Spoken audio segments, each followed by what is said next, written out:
दोस्तों नमस्कार, प्रणाम, अभिवादन स्वीकार करें। शुरू करते हैं आज की बड़ी खबरें। किसानों के लिए खुशखबरी है। पीएम किसान सम्मान निधि की राशि 19,000 करोड़ रुपए किसानों के खातों में इस दिन आएगी। तो चलिए देखते हैं सारी खबरें विस्तार से। यदि आपको खबरें पसंद आए तो वीडियो को लाइक जरूर करिएगा। इसी प्रकार की खबरों के लिए आप चैनल को सब्सक्राइब कर लें। खबरें पूरी पाने के लिए वीडियो अंत तक जरूर देखिएगा। बिजली विभाग ने आमजन को बड़ी पहल दी है। स्मार्ट मीटर वाला मध्य प्रदेश का पहला शहर बना है महू। इंदौर जिले का महू शहर, यहाँ पर स्मार्ट मीटर लगाए गए हैं। बिल के लिए रीडिंग की नहीं होगी अब जरूरत। इंदौर जिले का महू शहर मध्य प्रदेश का पहला 100% स्मार्ट मीटर वाला शहर बन गया है। बिजली कंपनी की ओर से यहाँ रेडियो फ्रीक्वेंसी पद्धति पर आधारित 14,600 घरेलू और व्यावसायिक स्मार्ट मीटर लगाए गए हैं। तो इस प्रकार से खुशखबरी है, यानी अब इस शहर में स्थित हर उद्योग, घर, दुकान, स्कूल, ट्रांसफार्मर सभी जगह स्मार्ट मीटर लगा दिए गए हैं। स्मार्ट मीटर लगने से उपभोक्ता अब मोबाइल पर बिजली से जुड़ी जानकारी देख सकते हैं और यह पूरी सुविधा प्रदेश के हर जिले में होगी, जिससे आमजन को राहत मिलेगी। तो इस प्रकार से सरकार ने, बिजली विभाग ने आमजन को बहुत सुविधा दी है, जिससे आमजन को राहत मिल रही है। वहीं मध्य प्रदेश में फिर डरा रहा है कोरोना। 8 दिन में संक्रमण के साथ ही नए केस वाले जिलों की संख्या दोगुनी हो गई है। सिवनी, डिंडोरी और बालाघाट जैसे शहरों में भी संक्रमित मिले हैं और यह तीसरी लहर की चेतावनी है, इसलिए आप सभी सावधान रहिएगा। मध्य प्रदेश में कोरोना के केस लगातार बढ़ रहे हैं। नए मामलों ने एक बार फिर चिंता बढ़ा दी है सरकार की। प्रदेश में 8 दिन में 24 से 31 जुलाई तक 96 नए केस आए हैं। संक्रमण की जद में आने वाले जिलों की संख्या 8 दिन से 4 से बढ़कर 8 तक पहुंच गई है। तो इस प्रकार से अब लगभग 4 जिलों में नए केस आए हैं और वह संख्या 96 हो गई है। हम सभी को इन सभी चीज़ों का ध्यान रखना होगा, कोरोना गाइडलाइन का पालन करना होगा। विशेषज्ञ कहते हैं कि अगस्त के महीने में ही 3rd वेव आ जाएगी। इसी बीच सागर, पन्ना, छतरपुर, डिंडोरी, बालाघाट, खरगोन, सिवनी जैसे जिलों में भी नए संक्रमित मिले हैं। जानकारों का कहना है कि संक्रमितों का आंकड़ा भले ही कम हो, लेकिन लोगों की लापरवाही से रफ्तार तेज़ी से बढ़ सकती है और इसे फिर रोकना मुश्किल हो जाएगा। किसानों के लिए 1 लाख करोड़ रुपए के फंड से दोगुनी होगी किसानों की आय। सरकार ने किसानों के लिए अलग से फंड रखा है। कृषि क्षेत्र के लिए शुरू की गई ज़्यादातर योजनाएं का फोकस कृषि उपज बढ़ाने पर रहा है, लेकिन अब cold storage, warehouse, collection centre और processing unit, grading, packaging unit निर्माण और मंडियों के विकास का रोडमैप तैयार किया जा रहा है। सरकार इसे तत्परता से कर रही है ताकि फसल उत्पादन के बाद किसानों को उपज का उचित दाम मिल सके। केंद्रीय कृषि मंत्री नरेंद्र सिंह तोमर के मुताबिक अब तक इसके तहत विभिन्न राज्यों में 4,389 करोड़ रुपए की परियोजनाओं को मंजूरी दी गई है, जिसमें से 746 करोड़ रुपए का वितरण भी कर दिया गया है। आंध्र प्रदेश में सबसे अधिक 1318 परियोजनाओं को मंजूरी दी गई है, जबकि मध्य प्रदेश में 1237 को स्वीकृति मिली है। इस फंड के जरिए अब तक सबसे अधिक 427 करोड़ रुपए मध्य प्रदेश में बांटे गए हैं। तो इस प्रकार से सरकार का प्लान है और सरकार ने 427 करोड़ रुपए इस योजना के तहत प्रदेश को दे दिए हैं और आगे भी यह योजनाएं स्वीकृत होगी, जिसके लिए राशि आवंटित हो चुकी है। कृषि इंफ्रास्ट्रक्चर फंड के तहत लोन पर ब्याज में 3% की छूट मिलेगी।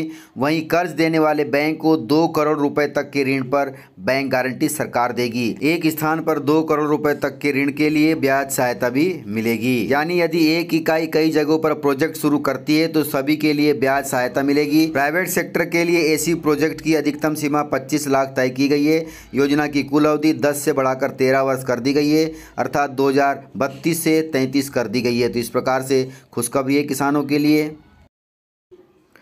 चुनाव से पहले रूठे किसानों को रिझाने पर मोदी सरकार का ध्यान आ गया है। 9 अगस्त को 19,000 करोड़ रुपए किसानों के खातों में डालने का प्लान है मोदी सरकार का। इस पर कृषि मंत्री नरेंद्र सिंह तोमर ने बयान जारी कर दिया है। तो खुशखबरी है किसानों के लिए। पीएम किसान सम्मान निधि की अगली किस्त अगस्त महीने में जारी हो सकती है। केंद्र सरकार इसके लिए तैयारियों में जुट गई है। इसके तहत 19,000 करोड़ रुपए जारी किए जाएंगे और यह राशि 9 अगस्त को जारी हो जाएगी। तो किसानों के लिए खुशखबरी है। 2-2 हज़ार रुपये करके 9 अगस्त को किसानों के खातों में पीएम किसान सम्मान निधि की राशि आएगी। अगले साल यूपी समेत 5 राज्यों में विधानसभा चुनाव होने हैं, जिसमें से यूपी, उत्तराखंड, पंजाब के किसान नए कृषि कानूनों के खिलाफ हैं। इस प्रकार सरकार से नाराज किसानों को लुभाने के लिए सरकार ने 19,000 करोड़ रुपए का बजट रखा है और वह प्रधानमंत्री किसान सम्मान निधि के तहत किसानों को दिया जाएगा।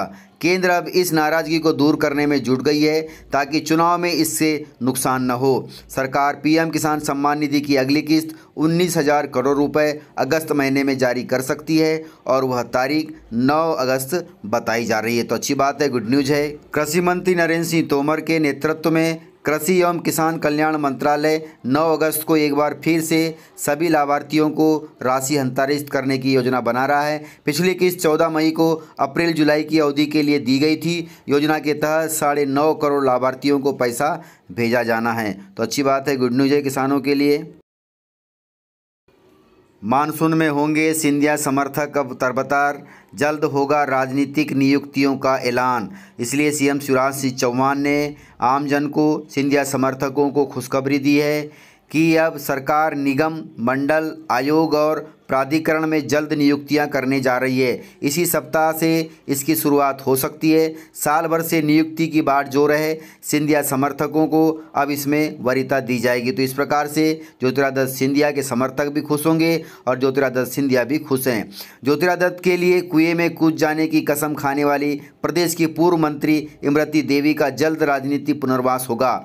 दरअसल कमलनाथ सरकार में महिला बाल विकास मंत्री रही इमरती ने सिंधिया के इशारे पर कांग्रेस छोड़ बीजेपी का दामन थाम लिया था, लेकिन उपचुनाव में वे हार गई थी। तब से अब तक वह अपनी नियुक्ति के लिए बाट जोड़ रही हैं। सिंधिया समर्थक करीब आधा दर्जन ऐसे विधायक और भी हैं जो चुनाव हारने की वजह से विधायकी तक गवा बैठे हैं। इन सबको भी निगम मंडल आयोग में सेट किया जा सकता है और वही सीएम शिवराज सिंह चौहान करने वाले हैं। तो इस प्रकार से ज्योतिरादित्य सिंधिया और उनके समर्थकों के लिए खुशखबरी है।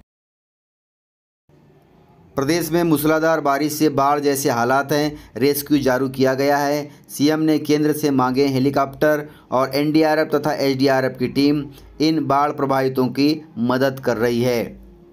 मूसलाधार बारिश से शिवपुरी के कई क्षेत्र जलमग्न होने की स्थिति में है। पोरी क्षेत्र में पार्वती एवं कुनो नदी में उफान जिससे दर्जनों गांव टापू में परिवर्तित हो गए हैं। हरई, बरखेड़ी एवं सिलपरी में गांव में फंसे ग्रामीणों को निकालने के लिए एसडीआरएफ की टीम मौके पर पहुंच गई है और मदद कर रही है। वहीं सीएम शिवराज सिंह चौहान ने एनडीआरएफ की टीम को भी बुलवाया है। केंद्र सरकार से वायुसेना को भी मांगा है ताकि बाढ़ पीड़ितों की मदद कर हालातों पर काबू पाया जा सके। मौसम विभाग ने अलर्ट जारी किया है, रेड अलर्ट है। ग्वालियर, चंबल में भारी बारिश का रेड अलर्ट है। भोपाल, उज्जैन संभाग सहित छतरपुर, टीकमगढ़, सागर में भी झमाझम के आसार हैं। तो इस प्रकार से मौसम वैज्ञानिकों तथा प्रशासन की बात को सलाह मानकर उस पर अमल करें और बाढ़ पीड़ित से ग्रसित न हो। यदि बाढ़ से ग्रसित है आपका जिला तो सावधानी जरूर बरतिएगा। प्रशासन को फ़ोन करें ताकि आप लोगों की मदद हो सके।